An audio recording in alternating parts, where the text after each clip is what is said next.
The following segment is intended for general information purposes only. It is not designed to provide listeners with specific personal, medicinal, financial, legal, counselling, professional service, or any advice. Views expressed by your hosts or their guests are their own and shall not be construed in any way as advice. Listeners are to seek qualified professional advice based on their own needs and situations. Ready to take things to a new level? This is Level On Up with Sadia. Welcome, Rhiannon-Rose. How are you? I'm very well, thank you, and very excited to be here. Well, thanks for travelling all this way to come and meet me in person. I'm very excited about our chat. We're going to start off with the basics. Tell us what you do. So I am a spirit medium and I communicate with the people that we have loved and lost. Very interesting topic there. How did you get started? So I have my beautiful Nana to thank, who people said that she used to know things.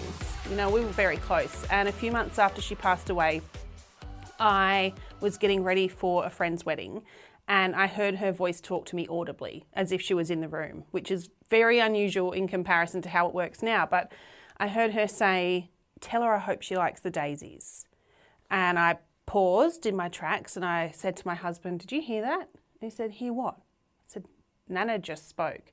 He said, no, you're hearing things. And I was like, no, I just heard Nana. And then she said it again and again. And I was very confused because it was so clearly her voice and so loudly in the room. And I called my mum, who's used to me calling up and asking weird questions. And I said, "Did Nana like daisies?" And she said, "Mom, no, I don't know. Why?" And I told her what had happened. And we left it at that. And thought nothing more of it for a couple of weeks. And then my mum called me back and she said, "What did Nana say to you?" Because it's her mum. I said, "She said, tell her I hope she likes the daisies." And Mum sent me through this painting that my Nana had done when she was in the care home of watercolour daisies. So all of us children and grandchildren got paintings from our family, and my auntie selected what painting went to what person. And so my mum had been gifted the painting that my Nana had done of the daisies, and so she was just checking in to make sure that she got the right one. So that was my very first real tangible big thing that had ever happened with spirit, beyond always dabbling a little bit anyway and being interested. And from there I hit the ground running and I studied, I found teachers, I went online, I started doing practice circles, and I realised that everything that had ever felt really big or really different, and the way that I felt things in life that felt beyond me, I realised that that was psychic information and that mediumship came really naturally to me. And I like to think my Nana knew what I needed when I didn't. So if she didn't speak to me from beyond the grave, and if I didn't have such a beautiful relationship with her to trust her so much when she was living, that she took the perfect moment to give me the gift that I needed to know what to do with my life.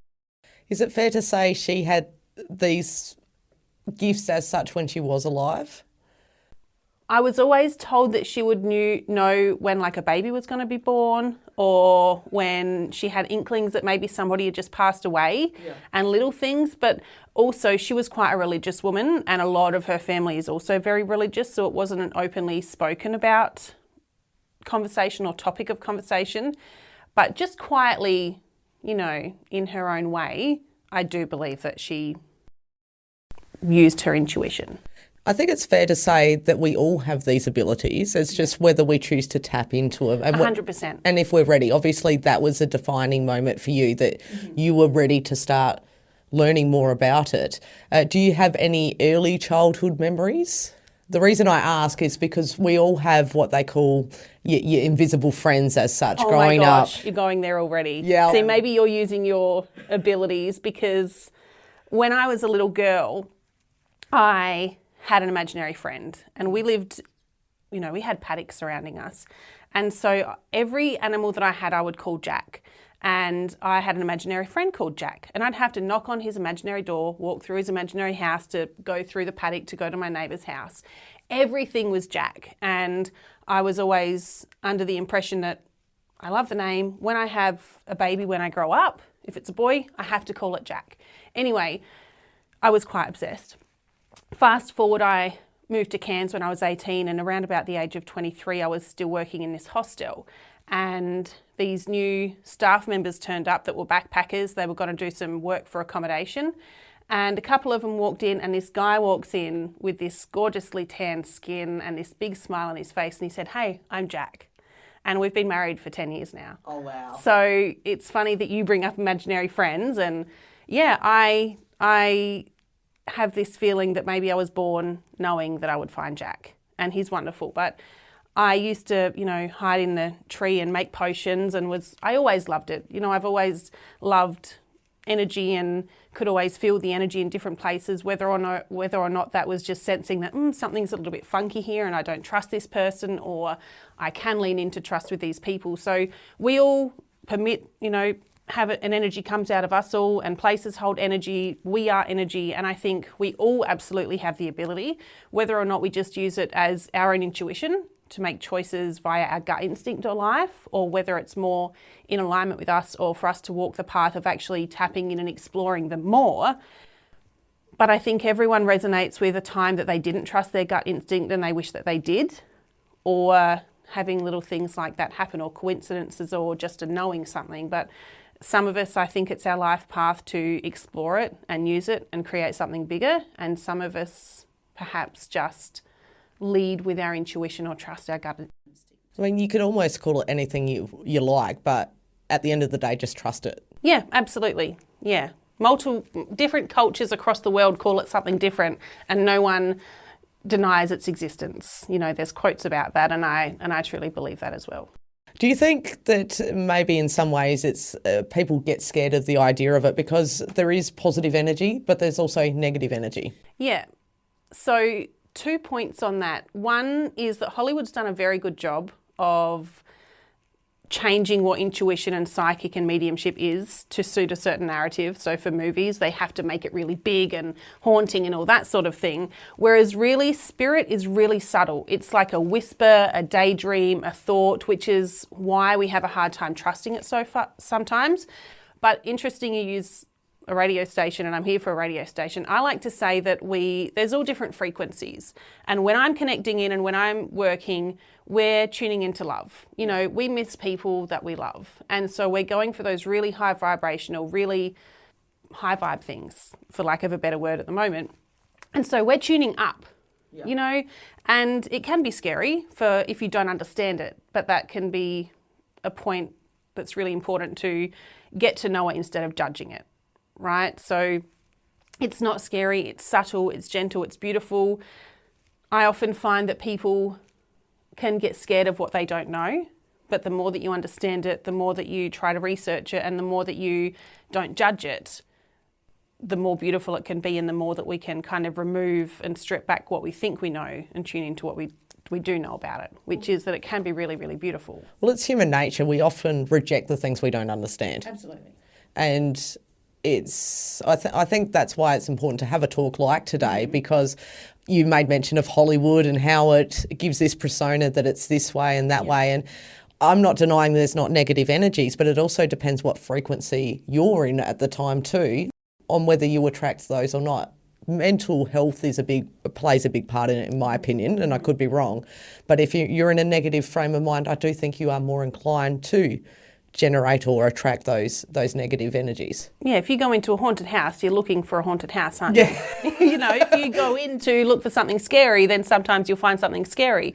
But if we go in to find healing and closure and understanding, and for those real heartfelt moments that are meaningful and important, then we're going to get what we need out of those moments as well. But yeah. Intention is everything though, isn't it? Intention is everything. Yeah. Whether you believe you can or you can't, you're right. If you want to go looking for something negative, you might find something negative. But also we have control over what we do and how we do it. And I put intention behind absolutely everything that I do. And I trust that my Nana gave me this gift, or made me aware of my gift, because she trusted that I would know what to do with it. And obviously you do know what you're doing, because you're on tour at the moment. I am. Is this your first tour?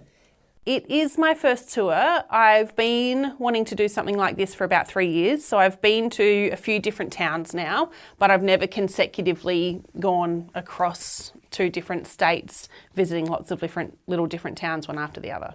And I'm assuming the experience is quite exciting. It is very exciting. I'm really, really excited.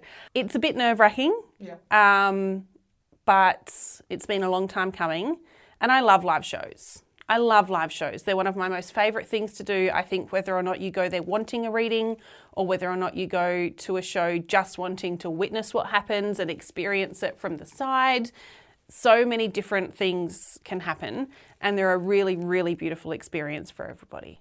So you made mention about your grandmother, and what was the next step after that? Obviously, you went and did your research. How did you start assisting people and sharing your gift with them? So that's a really good question. I need to pause on that one for a minute. So I started with online. Everything was online. You know, what happened with my experience all began during COVID times or just before COVID times, and I was really getting my feet on the ground running when COVID hit. And so I started on little mini practice readings. I started just in safe little groups where we could explore and figure it out, and it was okay to be wrong and learn from all the lessons from all of the mistakes that were made. And then I got into the spiritualist church groups. They like mediums to volunteer and do readings in the spiritualist church. So I did a couple of those just to, again, practice in a safe space. And that went on to me being confident enough to do some one-on-one. So I was doing a lot of psychic readings at the time as well. My heart really is with mediumship. It's what grabs me the most and what I just align with a lot, because I feel like I can serve so much more deeply, and really it's my passion, and I can't help but follow the lead of my passion, and mediumship wins over psychic every time for myself personally. So I just started with mini readings, and it was $10 and then it was $20, and you know, the people would give feedback, or I'd do free readings for a testimony and to see what I could learn or what I could do differently or what people need or versus what they don't need. And I just really organically grew, and I realised that I was quite natural at it. And it came quite easily to me the more I surrendered in and trusted what I was doing. So obviously we may mention you're on tour. Yes. What, in some ways you probably don't know what to expect because you don't know who's going to come through. That's right. But for somebody thinking about going, how would you suggest, well, what would you say would happen in an average night or event? I always start by telling everyone anything that they need to know to get the most out of the evening. You know, people like to put up hoops for us to jump through and to test us and to tease us. And I have thick skin, and I can go in with a laugh. And we do. You'd be surprised how much we laugh at these evenings, because spirit really want to be remembered, but they want to be celebrated. Yeah. And so they come in at their healthiest and at their happiest and in their most vibrant state of being. And sometimes we talk about really heartfelt, deep moments of life. Sometimes people that you never imagined would come through to apologise, come through and do that. And they share the memories. And a lot of the time, spirit or your loved ones don't want to be remembered in the final hours of their lives. That can be deeply traumatic. It can be something that takes us a long time to move through and to bring with us through life. So they change they switch it up a little bit, and they say, hey, do you remember this time that we did this? And they bring through humorous moments and funny and their full characteristics, and they'll do what they can to help lift the mood and lighten the moment and get us laughing and connecting, because the more open we are in an evening, the better it is. It's hard to get blood from a stone, right? Yes. Can't get blood out of a stone. It's really hard to read for people that are closed off, because we need that flow of energy. So all I ask is, you can be skeptic. Totally fine with me. And in fact, it's really funny to read when people that when they were living were skeptic as well, because they come through a little bit differently and they make me work for it sometimes. I'm like, I see you. I know that you're a skeptic because you're standing there with your arms crossed and you don't want to give me much information. And so by default, I can read you, even if you're standing there with your arms crossed, because I can see you. But it's not scary. And I tell everyone how I work so we can get the most out of it.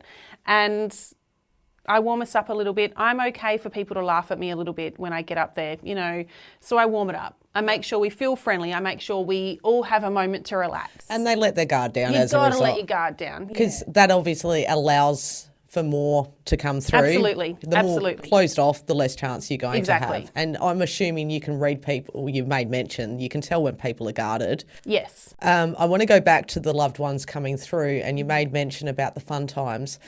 Is it fair to say that more times than not, your loved ones come back to you in a form that they were at their best or you loved the most? That's right. I often say in a reading that they might show me information about their passing, but they like to present themselves at their healthiest, happiest. Say somebody went through significant trauma, or they had some habits in life that had an ill effect on their health. They will come through before that. They will come through to show you their happy, healthy, vibrant version of themselves, or at a time that they would like to be remembered. You know, and I mean, we all got different personalities, and sometimes we think of our nanas at really gentle, soft creatures, bless them. I've had nanas come through and they show me what their version of heaven is like sometimes. You know, if you could picture all of your favourite things, and if you could be living in your fullest expression, healthy, happy, vibrant, with all of your wishes coming true, right? That's what I like to use as a foundation for the picture that Spirit give me their version of heaven of. And I've had a nana say, you know what, remember me in my 40s. I've got a cocktail in my hand. I'm in the back of the convertible and I'm riding off into those sunset skies. Remember me vibrant and happy and free, or remember me, you know, in these special moments. It's almost like Spirit also like to show me some of their favourite memories as if they can turn on the TV and watch it over and over again. They relive your favourite memories with them. They relive their favourite memories with you and some of the most special moments of your life. And they talk about some of the things that they've missed or how they show up in your life. Or, funnily enough, some people, especially mums, when they've got babies and you'd be surprised the amount of messages I get from people saying, what are these orbs in my baby's monitor, you know? And sometimes it'll be a grandmother singing the babies to sleep, and there's often times where grandfathers want to step in, but they don't want to scare anybody. And so sometimes they stand in the corner in the shadow so they can't be seen, and then someone will be like, oh my gosh, I feel like there's somebody in the corner of my room. And I'm like, yeah, Granddad, try not to scare anybody. By default, the way he's doing it is actually quite scary. But it's the masculine energy, which, unfortunately does get... Yeah, it can be quite scary. So, but also it can be quite beautiful. You know, I've got someone at the moment whose granddad is messing with clocks that she was not supposed to take from her grandmother's house until her grandmother passed away. She's taken it early. And so he's teasing her with the clock and that sort of thing. And I think there's a spectrum of belief as well. So I can talk about these things and some people may hang on every single word and completely believe. And other people might sit there puffing and going, baloney, you know, and that's okay. You know, I'm not going to be judging absolutely anybody on their thoughts and beliefs and what they like to believe. And even a lot of my friends don't necessarily align with what I do, or it's not naturally their interest. And all I say is, if you don't believe in what I do, at least believe in me. Yeah. You know, I like to think that I'm quite an authentic person and I'm open and I'll answer any questions that anybody has. And judgment is just part and parcel with doing what I do. And that's okay. This has been around for centuries. Yeah. Oh, gosh. It's fair to say that people are a lot more open to it, even what they were 5-10 years ago. Yeah, absolutely. Messages as such come to you in different forms. You made mention of the clocks and the orbs. And is there any standout way, or each spirit has their own unique way? We all work a little bit differently. You'll find mediums and psychics all over the world that use their different abilities in completely different ways. For me, I see a lot, which is everyone has probably heard of a clairvoyant, right? Which is just the clear seeing. But I also get a lot of feelings. And one of the things that I say is I give spirit permission to use my body as a tool for communication. Right? And what that means is that I'm giving them permission to temporarily change the energy happening in my body so that I can pick up a message. That might feel like communicating with someone and I get a headache on one side of my head. That's my symbol for a stroke. I might feel for a moment like I can't breathe properly, and that's spirit trying to show me, hey, I couldn't breathe when I was here, or I had heart or lung issues. Sometimes I feel almost as if I'm getting poked a little bit sharp, and that's a symbol for an incision or surgery. So symbol use sound, signs, colours, pictures, metaphors, physical symptoms. Sometimes they'll bring through scent really quickly, almost as if this gentle breeze has just wafted past and I can pick up on perhaps their perfume, their cigarettes, their cigars, their, who knows what the smell might be. Also, they use taste. So I love it when grandmothers that used to cook all the time come through, because I can almost taste the sweetness of what they would cook. But they come through sarcastically sometimes. If they were really cheeky when they were living, they can be really quite entertaining, you know. And sometimes they come through to tell you off a little bit and point the finger. Sometimes they come through to say, hey, I could have made better choices in my life and I'm really sorry. There's lots of different things, but that's where the evidential mediumship is really important. So, and that's the practice that I do, is evidential. So I should be able to bring through information about your loved one that is directly connected to them, that is clear, that is accurate, that is immediately relatable to them. Not Nana's here and she loves you. Yeah. It's Nana's here, these are her habits, this is her personality, this is what she would wear, this is what her house looks like, this is what she sees going on with you. We want to be able to pinpoint information so that people can really trust the information that they're giving and hold on to the healing and hope and faith that it gives them at the same time. A bit like anything, there's a negative side to it all. So the more information you have, the more comfortable you feel about it too, I guess. Yeah. Absolutely. So I don't let people give me information. You know, that's being led. So I prefer that people just give me answers, yes, no, I'm not quite sure. Yeah. Right? And I can figure that out and work with it. But the more open you are, the easier the information's always going to come through. It starts to turn into like a bit of a snowball effect. The same as when you sit in the room with a stranger, right? Because it's essentially what I'm doing and what we've done to start off with today, right? Is you're sitting in the room with a stranger to start off with. And to begin with, it can be a little bit awkward or a little bit glitchy. And we're trying to find something that can bring us together and help us connect. That frequency. That's right. And so once we've got that and once the conversation starts going, it gets easier and easier. And that's the same as what naturally happens in friendships. Well, would you believe it? We've been talking for 20 minutes already. Oh, so there you go. Yeah, that's gone very quickly. That's gone very quickly. We were having a bit of a chat prior to this chat, and you're saying about picking up things. Are you comfortable with having a discussion with one of my loved ones? I can try. Takes a minute. I'll let you have all the time you need. All right. Does the person that owns that have a Kelpie? Yes. Right, because the whole time... So, obviously, radio you can't see, but a friend of mine has actually brought in her headband, which she's been wearing all weekend, and you're holding that in your hand at the moment. And yes, she does have a Kelpie. Because the whole time we've been sitting here talking, right, and this has been sitting on the table, I just keep seeing a Kelpie, and I keep hearing Kelpie, Kelpie, Kelpie, Kelpie, Kelpie. And all I can think of is a Kelpie like it's jumping up on the back of a ute. Yep. Every single time I'm looking at that, right? And she also keeps taking me to gum trees. I'm not quite sure if on their property they've got gum trees that align the outskirts of their property, or if they're constantly driving through the gum trees with the Kelpie on the back of the ute or in the ute. That's all I can see. Trying to move past it, but it's like gripping my attention here. I wonder if I can move on past this headpiece and to yours, because it's, you know, with that on the table, it's going to be their loved ones that come through.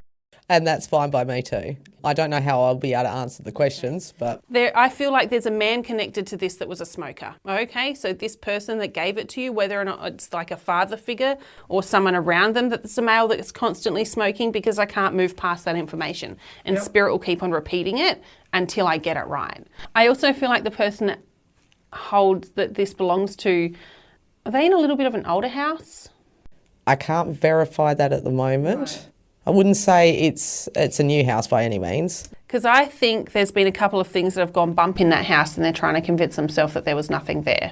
But there's also quite almost like a sharper energy that comes through with this person. I feel like they have the ability to cut through the middle of BS, right? Yeah. There's this real tusk, you know, there's a quickness and a fastness to their energy as well when they, you know, say they don't believe in what I do. Fob it off, but keep on moving. And it's not in a offensive way or anything like that. It's just I'm going to swish that away and keep on moving on. You know, I feel like with this person, they've had to be quite strong in their life, and I feel like they've had to either take the reins or stand up and probably step into a couple of places where they didn't think they were going to have to be stepping into with this person. And there's someone connected to this piece here in spirit that wants to tell this person to relax a little bit, because they make me feel like either they're very busy at the moment or there's lots of energy spinning around and it's go, go, go, go, go.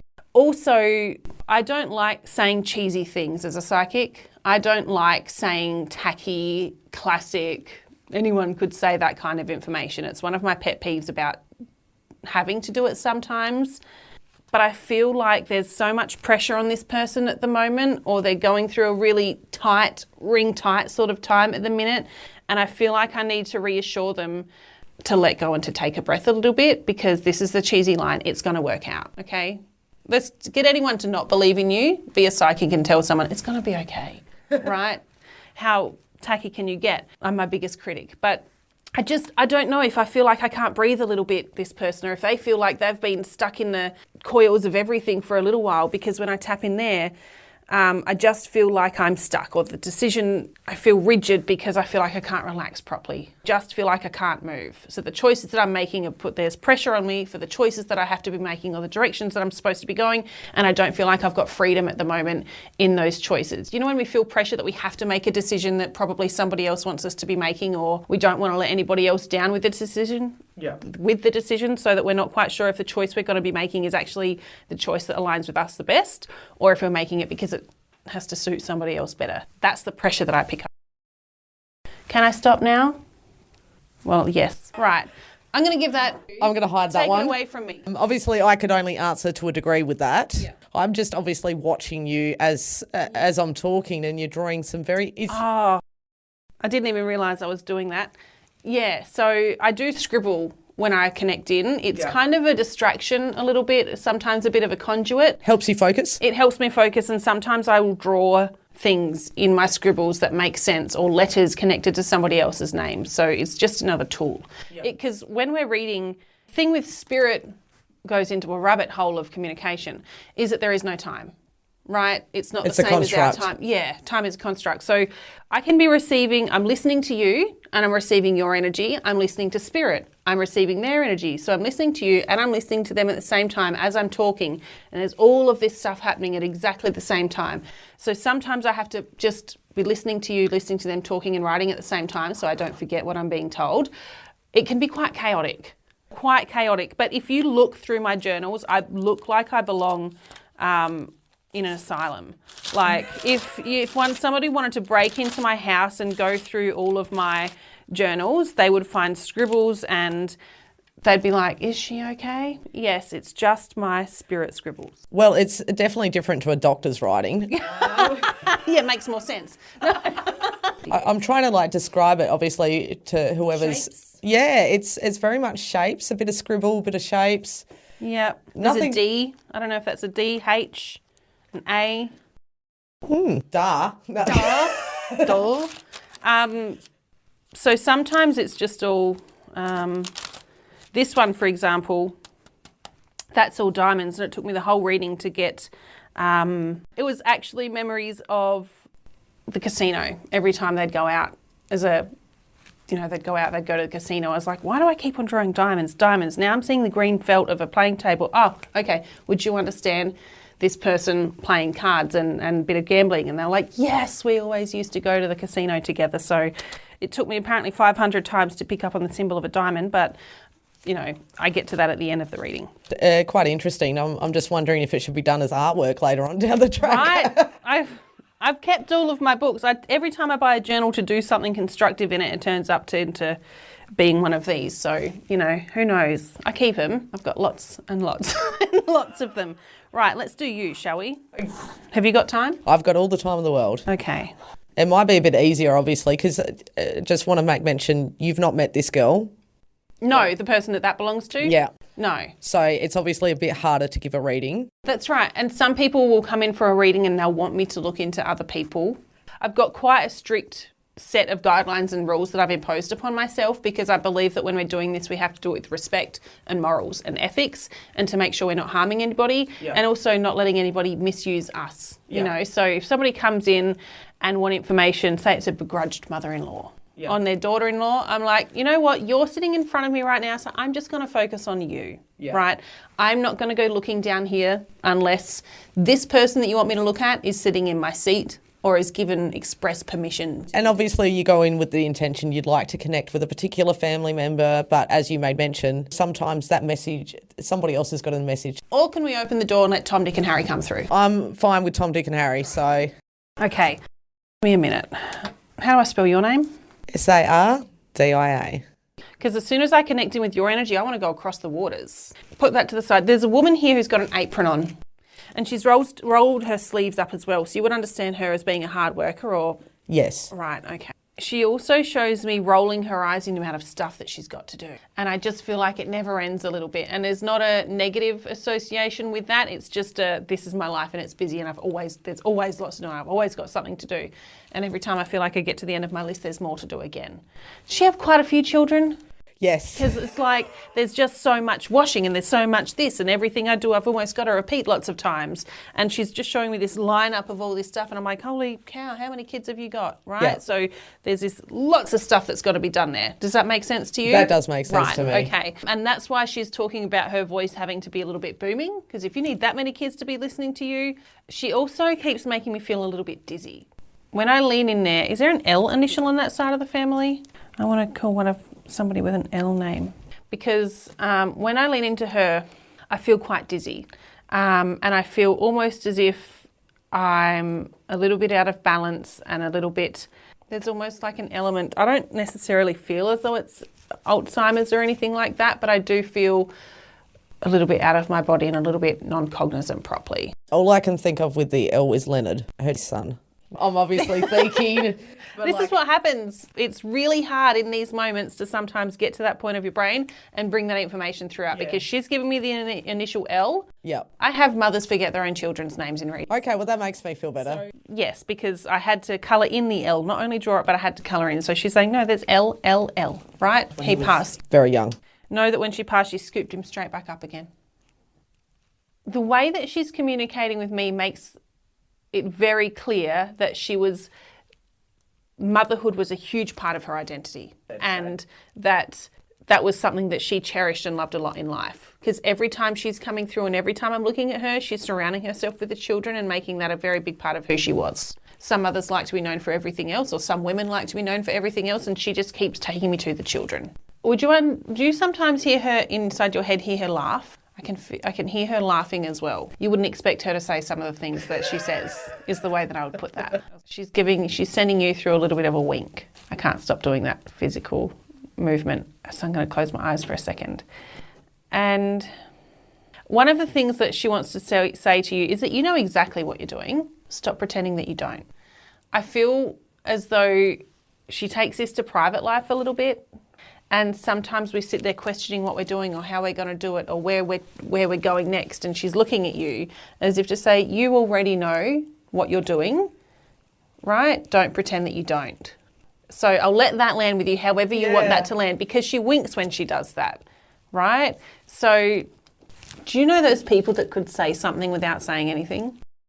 Yes. That she feels like that to me. Like she could give you a look and you'd know exactly what she meant and exactly what she was talking about. Because I'm saying this to you and then she's just looking at you. She wants to give you a look as if to back up her. She also, and I know I'm not bringing much evidence about her through, right? And she's talking more to you than showing me evidence of her, and I'm really trying to work on the evidence of her. Oh gosh, do you know if any of her children had polio or got really sick, or I all of a sudden feel almost as if I can't breathe properly? That would be Leonard, I think. That would be Leonard. Oh, fair income. That's quite an intense, strong feeling on my body, and I feel squeezed almost as if, so I know that we suffered illness. Yes, a very early age. Right, yeah, okay, gosh, okay. Oh, have you gone all in on this, or have you stepped back from it a little bit at the moment? Step back a little bit. You've stepped back, okay, because she's telling you to step in. She reckons you might need to find somebody else to do some of it for you. Yep. Okay? You don't take the opportunities that are presented in front of you to make the go of this sometimes. I know you're very busy with other things. Does that make sense? Yeah, it does. Okay. Not in a horrible way or anything. She's just quite assertive and quite, she knows exactly what she wants to do. So going back to the tour, yes. You're targeting more regional areas. I am. Any specific reason? I'm a country girl at heart from Mount Gambier, and I think growing up or even as an adult, we miss out on a lot of stuff, and people say, come to the capital city, come to Adelaide, Melbourne, and I've spent a lot of time living in Geelong as well. And I just feel as though regional towns miss out on quite a lot of stuff, or people go to the bigger cities or bigger towns. And some of the most incredible lives are lived in regional towns, and I love the community aspect of smaller towns and that sort of thing. And I just always knew in my head when I wanted to tour, I always wanted my first tour to be country towns. I have found sometimes the most beautiful readings happen in country towns. There's something really special about them. There's something else very cool that happens is a lot of people know each other. And so I can be on one side of the room reading for somebody and making a really beautiful connection. And I'll, at the end of the night, have people come up to me from the other end of the room saying, I knew exactly who you were talking about, because they know each other. So I might be connecting for the family, but their friends that also know them might be in the audience, and they get to have a little bit of healing through that, because that's community, isn't it? We know each other, and we've been such an integral part of each other's lives, and it's close, and there's special friendships and relationships and stories that happen there. So I just think I wanted to pay homage to where I come from and everything that makes up these really beautiful locations and towns. Before our chat, you said that you had a video go viral. I did. Can you tell us about that? Yeah, that was from a live show that I did in Mount Gambier. This really beautiful, beautiful girl in spirit came through for her mum, and she was a non-verbal, she had quite severe disabilities, and she was non-verbal in her life, and she passed as a child, and she came through and just charmed the whole entire audience, and it was a really beautiful healing moment for the mother. And I just so happened to have a videographer at that live show, and I shared it. It was the very first video that I put on TikTok, and it's got about 2.2 million views. Wow. Yeah, I was not ready. My phone dinged every 3 seconds for about 3 weeks straight, and it was quite overwhelming. And I think everything in life happens for a reason and at the right time, and it took off way too quick for me to be able to keep up with everything that was going on. But yeah, it was very special, very, very cool. And I'm sure that the lady on the receiving end was obviously very thankful for the messages. Oh, and she's kept in touch. Actually, one of the most beautiful things that has happened is some of those really profoundly tragic, some of the most tragic losses in life have been some of the most incredible readings, a lot of them to do with children or young adults, and their mums and they stay in touch, and we slowly have become friends through that as well. They share little moments of when special things happen in their lives, and they get back to me, or they come back for a reading for another person in the family as well. So that was really special. I learned so much in my live shows. I feel like as soon as we think we know everything, we know nothing. Yeah. And I learn from every single live show experience that I have.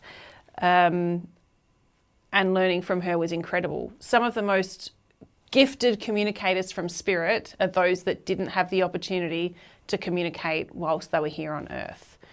People think maybe they didn't speak English, they can't come through. You bet they can. They were non-verbal when they were living.